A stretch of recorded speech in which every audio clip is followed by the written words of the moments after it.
મારા પૈસા ક્યારે દેવાના હે તારે? હે ભાઈ હું તમને આપી દઈશ પૈસા, મારી પોઝિશન તો જો. પોઝિશન ની ક્યાં વાત કરસ? સવારથી સાંજ સુધી અહીં બેઠો હોસ, ક્યાંય તું કામે જાસ અને પૈસા દેવામાં તો સમજતા નથી. લેવા ટાણા આવી ગયા તા લેવા. હા ભાઈ જવા દ્યો ને, હું તમારા પૈસા થોડાક દીમાં આપી દઈશ. થોડાક દી બોળક દી મારે નથી જોવું ભાઈ. હું તારું એક્ટિવા લઈ જાઉં, એક્ટિવા લઈ જાય મને મારા પૈસા દઈ જાજે હો.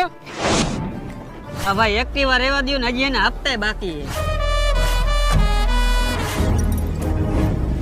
કેટલા પૈસા તારા દેવાના હે અને ક્યારુનો પક્તિનો શું થાય? તું પૈસા આપીશ એમ? ખબર હે કેટલા પૈસા દેવાના હે મને? અરે ગમે એટલા પૈસા દેવાના હોય, મારો ભાઈ આઈ જે કામ ન હોય તો કેદી કામ આવું? ના ટી-શર્ટ બીશર્ટ મૂક, 15,000 દેવાના હે, લાવ.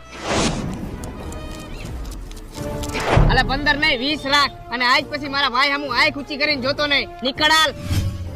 અને તું શું ઊભો? તું નીકળ હાલ. સંભળાતું નથી? નીકળ હાલ. હાલીન. પણ ભાઈ મારી એક્ટિવાની ચાવી તો દે. એક્ટિવાની ચાવી તું લઈ જાજે અને 25,000 દઈ જાજે.